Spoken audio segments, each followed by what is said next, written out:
Les 8 975 titres détenus, vous gagnez environ 2 468 euros en brut, voilà, avec 1 727 euros à peu près que vous allez avoir en net après impôt. Ah, les obligations, qu'est-ce que c'est concrètement? Les obligations, c'est un sujet qui fatigue pas mal d'investisseurs particuliers parce qu'on n'a pas forcément toutes les infos dessus. C'est très difficilement accessible pour les particuliers. Donc aujourd'hui, j'ai décidé de faire cette vidéo pour vous aider à comprendre les obligations. Donc on verra concrètement c'est quoi une obligation. On verra où est-ce qu'on les achète, ces obligations. On verra où est-ce qu'on peut les trouver.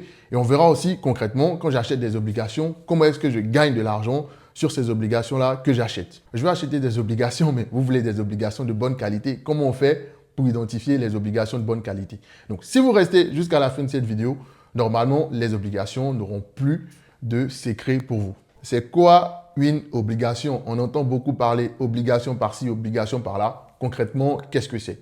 Obligation, on veut parler tout simplement d'un titre de créance qui est émis sur les marchés financiers, soit par un État, soit par une entreprise. Donc, vous, par exemple, vous avez forcément déjà prêté de l'argent à quelqu'un.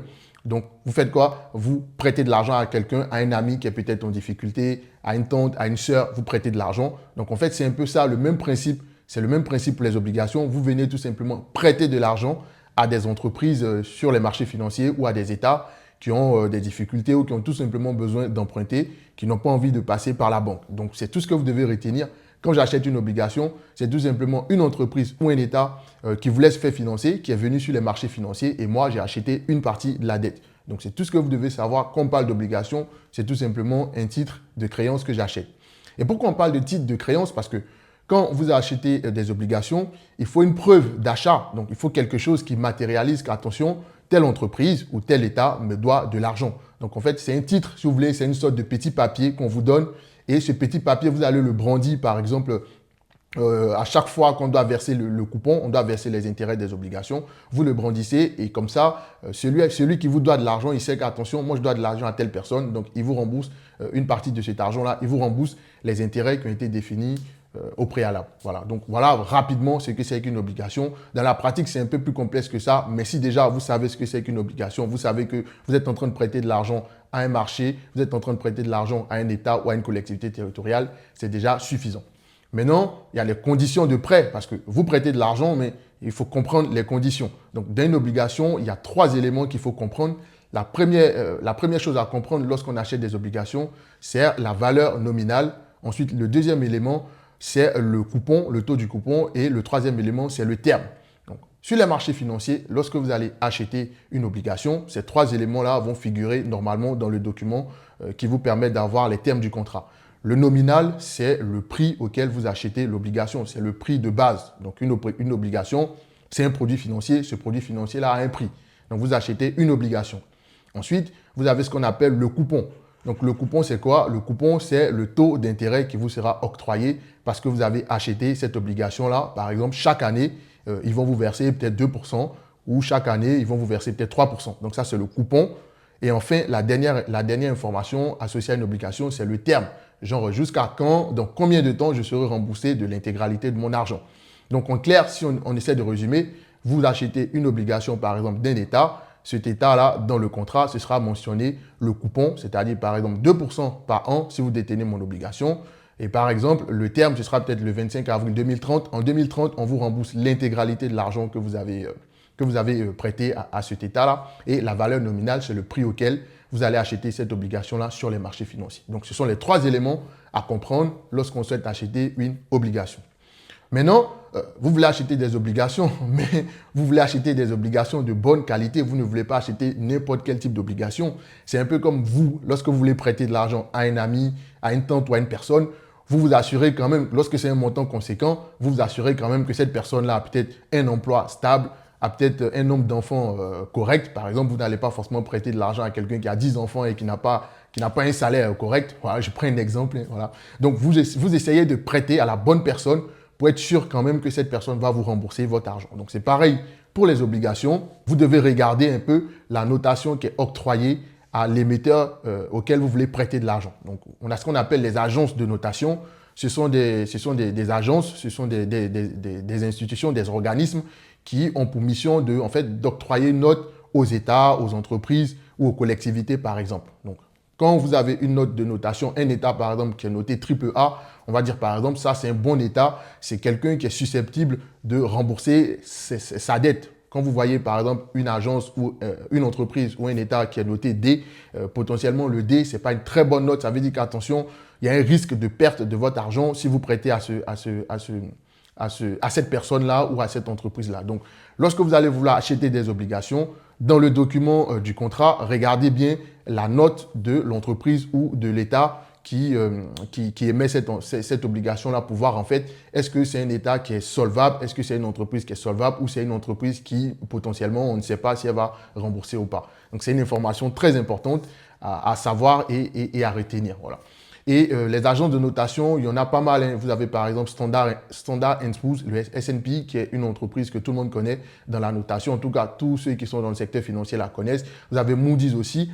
Et pour les personnes qui sont en Afrique, je crois qu'il y a le Bloomfield de M. Stan Zézé aussi, qui est dans la notation. Donc, en fait, ce sont ces agences-là qui vont, en fonction de certains éléments, regarder les entreprises. On va regarder un peu l'historique. Est-ce que c'est une entreprise qui rembourse ses prêts? Est-ce que c'est un État qui est solide, par exemple? Et en fonction de tous ces éléments-là, ils vont définir une note, généralement, qui va de AAA à D.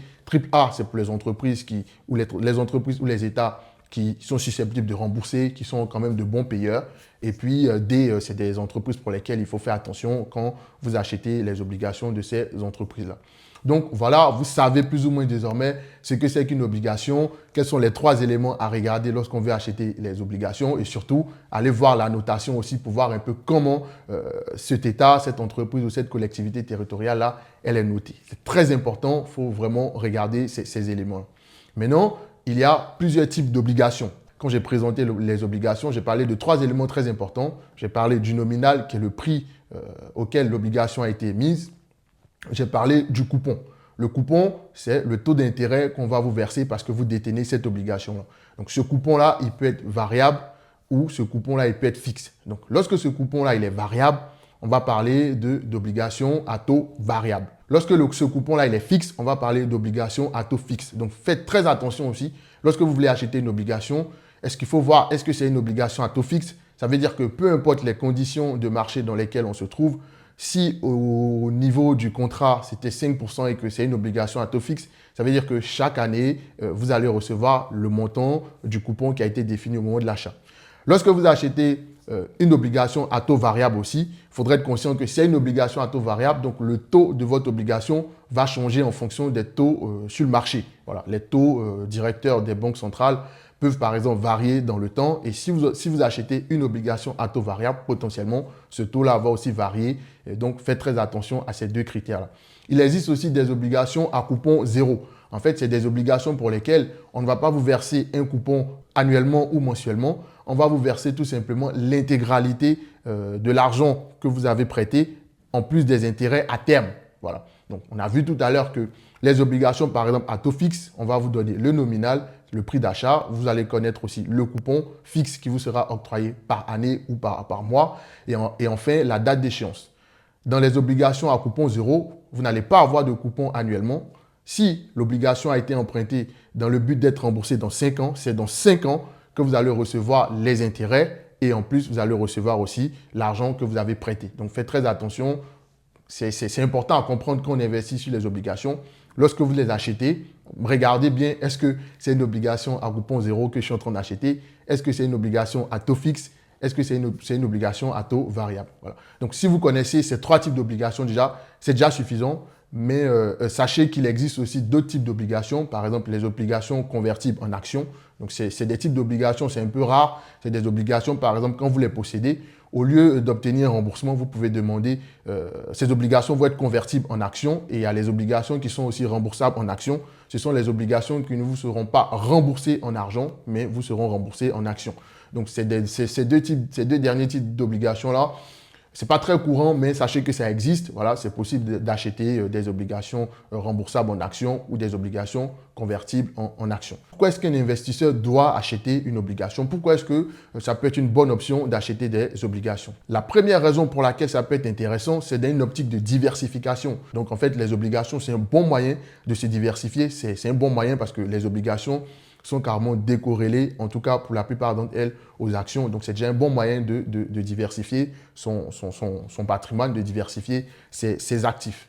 Ensuite, le deuxième élément pour lequel avoir une obligation, ça peut être très intéressant, c'est par exemple si vous voulez financer un projet à court terme. Vous avez 30 000 € à disposition. Vous voulez acheter un terrain, mais pas maintenant. Ce terrain, vous voulez l'acheter dans 5 ans. Donc, qu'est-ce que vous allez faire? Au lieu de garder cet argent-là en banque qui sera grignoté par l'inflation, vous pouvez par exemple investir vos 30 000 € sur une obligation d'État français, pourquoi pas, qui va vous rapporter par exemple 3,5% par an. Donc, au lieu de garder votre argent sur 5 ans à ne rien faire, cet argent-là va vous rapporter au moins quelque chose. Donc, certains me diront, mais attention, le livret A rapporte aussi 3%. Pourquoi j'ai besoin, pour un projet à long terme, de le positionner, par exemple, sur une obligation? Le PEA, il est seulement limité, pardon, le livret A, il est seulement limité à 25 000 €. Vous ne pouvez pas avoir plus de 25 000 € sur votre livret A. Et pourtant, si vous avez 100 000, 200 000 €, 300 000 € à investir sur un projet court terme, par exemple, achat d'une résidence principale ou secondaire, vous avez l'argent à disposition, vous n'avez pas envie de le faire maintenant. Au lieu de laisser cet argent-là parce que l'inflation va le grignoter, vous utilisez cet argent-là, vous achetez tout simplement une obligation notée A, voilà, triple A, pour être sûr que l'État est quand même en capacité de rembourser. Et vous allez avoir 5% par an sur 100 000 €. Faites les calculs pour voir ce que ça vaut. 5% par an sur 100 000 €, ce n'est pas rien. Sur 5 ans, par exemple, et au bout de 5 ans, vous allez recevoir vos 100 000 € plus 5% d'intérêt que vous auriez gagné. Donc, je trouve que c'est intéressant. Donc, ça, c'est la deuxième façon de pouvoir utiliser les obligations à bon escient. Et la dernière façon, ou sinon une troisième façon que moi je vois, c'est surtout pour des investisseurs qui ont un certain âge. Donc, par exemple, vous avez commencé à investir à 18, 19, 20 ans. Vous avez fait une belle performance, votre portefeuille se porte bien, vous commencez à tendre vers 70 ans, vers 70, 75. Donc, arrivé à cet âge-là, on n'est plus dans une optique de faire progresser son patrimoine, mais on est dans une optique de conserver son patrimoine. On n'a pas envie de le perdre. Parce que imaginez-vous, là, on a la chance, on est dans une période de marché où on va dire que depuis les 10 dernières années, les marchés ne font que progresser. Les marchés, ça monte, ça monte, ça monte. Si vous regardez les grands indices, ça monte, ça monte, ça monte. Mais attention, il ne faudrait pas oublier qu'on peut connaître par exemple 5 ans de baisse. Si vous avez 70 ans, qu'on a 5 ans de baisse, ça veut dire que si on a 5% de baisse chaque année, vous risquez de perdre pratiquement une bonne partie de ce que vous avez gagné en bourse. Donc, quand on atteint un certain âge, on n'est plus dans une optique de faire progresser son capital, mais on est dans une optique de protection de capital parce qu'on va peut-être transmettre bientôt. On n'a pas envie de perdre cet argent-là. Imaginez si on a une prochaine décennie de baisse. On n'a pas envie de perdre, par exemple, je ne sais pas, 400, 500 000 € de plus-value qu'on a fait en bourse. Donc, on va essayer de préserver notre capital. Et la meilleure manière de préserver ce capital-là, c'est peut-être d'investir sur des obligations d'État solides. Même si ça ne va pas vous rapporter gros, au moins, vous avez plus ou moins la certitude que cet argent-là ne sera pas grignoté par l'inflation et cet argent-là va peut-être rapporter un tout petit peu, un petit quelque chose. Donc, voilà les bénéfices que les obligations peuvent procurer à un investisseur. En tout cas, ce que je vois. Dites-moi d'ailleurs dans les commentaires si vous en connaissez d'autres. Mais déjà, moi, c'est ce que j'ai à expliquer. Ne pensez pas que lorsqu'on achète des obligations, on est garanti d'avoir notre argent. Pas du tout. Ce n'est pas garanti. Les personnes à qui vous avez prêté de l'argent, les États à qui vous avez prêté de l'argent, les entreprises à qui vous avez prêté de l'argent peuvent déposer le bilan. Et si dans ce cas-là, les entreprises déposent le bilan, c'est terminé. Vous n'allez pas être remboursé de votre argent. Alors, quels sont les risques auxquels on s'expose lorsqu'on achète des obligations? Vous avez le risque de défaut. Donc, le risque de défaut, c'est ce que je disais tout à l'heure. L'État n'est plus en capacité de rembourser ses dettes. La Grèce, par exemple, une année, la Grèce a fait défaut. Donc, les personnes qui détenaient les obligations de la Grèce ont dû, par exemple, soit abandonner une grosse partie de ce qu'ils avaient prêté ou soit carrément abandonner la quasi-totalité de ce qu'ils avaient prêté. Donc, le risque de défaut, c'est ça, c'est le fait qu'une entreprise, un État, une collectivité peut faire faillite et donc ne plus être en capacité de vous rembourser. Ça peut arriver. Ça, c'est le premier risque qu'on peut avoir lorsqu'on investit sur les obligations. Le deuxième risque, c'est un risque de liquidité.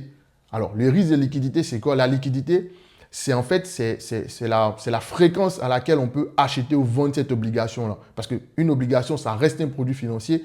La fréquence à laquelle elle est échangeable, est-ce que quand je vais acheter mon obligation, tout de suite, il y a un vendeur en face?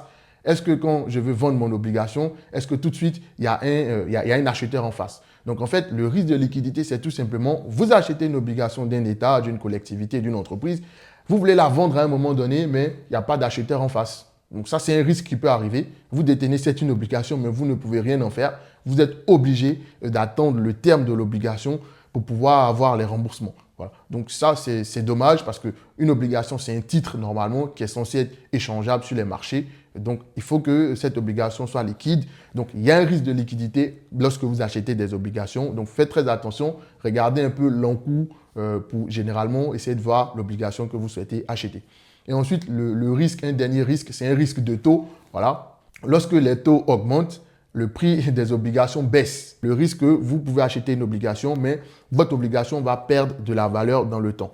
Mais attention, parce que même si votre obligation perd de la valeur dans le temps, tant que vous ne vendez pas, vous n'êtes pas perdant parce que l'État, lui, ou l'entreprise à qui vous avez prêté de l'argent, va vous rembourser votre argent en totalité lorsque vous allez arriver à terme du contrat. Donc ça, c'est très important à comprendre. Il peut y avoir, bien entendu, des fluctuations. Le prix de l'obligation peut fluctuer dans le temps. Par exemple, vous avez acheté votre obligation à 2 euros. À un moment donné, dans le cycle de vie de l'obligation, elle va peut-être valoir 1,50 €, elle va peut-être valoir 1,80 €. Mais toujours est-il que si vous conservez votre obligation jusqu'à terme et que l'État en question et que l'entreprise en question n'a pas fait de défaut, a été solide, à la fin de la période qui a été définie dans le contrat, vous allez recevoir la totalité de votre argent. Donc, on peut partiellement perdre, mais on paie vraiment que si on a vendu son obligation. Si on n'a pas vendu, on n'a pas fait de perte, on sera remboursé. Donc voilà, je tenais vraiment à être clair sur ce sujet. J'ai été un peu long, mais ça mérite d'être long parce que les risques, il faut les savoir. Ce n'est pas parce qu'on achète une obligation qu'on est sûr qu'on sera remboursé. Il peut arriver des fois où les entreprises, les États font défaut et on perd carrément de l'argent, où on est obligé de, par exemple, abandonner une partie de ce qu'on a prêté à ces États-là ou à ces entreprises-là. Comment est-ce qu'on achète les obligations et combien on peut gagner lorsqu'on les achète? On va prendre un exemple très concret. On va prendre les OAT, donc les obligations assimilables du Trésor. Donc, vous allez trouver l'ensemble de ces obligations-là sur le site Agence France Trésor. Donc, ce sont les obligations émises par l'État français à travers le Trésor. Donc, vous allez sur le site Agence France Trésor, vous allez trouver une liste d'obligations disponibles. Par exemple, moi, dans le cadre de cet exemple-là, je vais prendre l'obligation OAT 5,5%, 25 avril 2019. Alors, qu'est-ce que ça veut dire ce terme un peu barbare que vous voyez là? OAT, c'est simplement pour obligation assimilable du Trésor. Ensuite, 5,5%. 5,5% vous indique simplement le coupon qui vous sera octroyé si vous achetez cette obligation-là. Le coupon, il sera de 5,5%. Et 25 avril 2029, c'est en fait la date d'échéance de l'obligation. Donc, lorsqu'on sera le 25 avril 2029, vous allez être remboursé de la totalité de l'argent que vous avez prêté à l'État français si vous achetez, par exemple, cette valeur-là. Voilà. Ensuite, si on regarde cette obligation-là, quel est le prix actuel de cette obligation? Le prix actuel de cette obligation est de 111,41%. Voilà, donc petite remarque. Si vous avez remarqué, les obligations ne sont pas cotées en euros, les obligations sont cotées en pourcentage. Le prix nominal de cette obligation-là, la valeur nominale de cette obligation est de 1 euro. Donc, si actuellement le prix qui est affiché, il est de 111,41%, ça veut simplement dire que cette obligation vaut désormais 11,41% plus cher qu'au moment de l'émission. Donc, cette obligation, là, présentement, ne vaut plus 1 euro comme au départ, quand elle a été émise, elle vaut désormais 1,1141 €. Donc, c'est vraiment ça les pourcentages. Si vous voyez une obligation qui est cotée à 100%, ça veut dire que cette obligation n'a pas pris de la valeur depuis sa cotation. Si elle est cotée à 110%, ça veut simplement dire que cette obligation a pris 10% depuis sa cotation. Si elle est cotée à, je sais pas, 59%, ça veut dire que cette obligation a perdu un peu plus de valeur depuis sa cotation. Donc, c'est pour ça que c'est comme ça les obligations. C'est tout ça qui fait un peu qu'on peut penser que c'est compliqué. Mais en réalité, ce n'est pas très compliqué. Il faut simplement comprendre que les obligations, ce n'est pas coté en euros, en dollars, mais c'est plutôt coté en pourcentage. En tout cas, sur le marché Euronext Paris, c'est coté en pourcentage. Peut-être sur d'autres marchés, je ne sais pas si c'est coté en monnaie locale, mais ici, par exemple, Euronext Paris, c'est coté en pourcentage. Donc 100%, comme je l'ai dit, vous savez désormais ce que ça signifie. Donc, cette obligation actuellement, elle est cotée à 1,1141 €, ce qui est équivalent à 111,41%. Donc, on va supposer que vous achetez pour 10 000 € de cette obligation. Cette obligation, c'est OAT 5,5%, 25 avril 2029. Vous achetez pour 10 000 € de cette obligation. Comme présentement, cette obligation coûte 1,1141 €, vous n'en allez plus avoir 10 000 parce que l'obligation ne vaut plus 1, qui était la valeur nominale. L'obligation vaut désormais 1,1141 €. Donc, pour 10 000 €, vous allez obtenir à peu près 8 975 titres. Donc, j'ai déjà fait les calculs pour vous. Donc, pour 10 000 euros, vous allez avoir 8 975 titres en portefeuille. Et qu'est-ce qui va se passer? On a vu tout à l'heure que la date d'échéance, la date de rémunération du coupon est versée chaque 25 avril. Donc, ce qui va se passer, le 25 avril 2025, vous allez obtenir 5% parce que vous détenez 8 975 titres. Donc, 5% de 8 975, ça fait à peu près 493 euros que vous allez recevoir le 25 avril 2025. Au 25 avril 2026, vous allez encore recevoir 493,25 euros. Le 25 avril 2027, vous allez recevoir encore 5%, ce qui fait encore 493 euros. Le 25 avril 2028, vous allez recevoir encore 5%, donc 493 euros.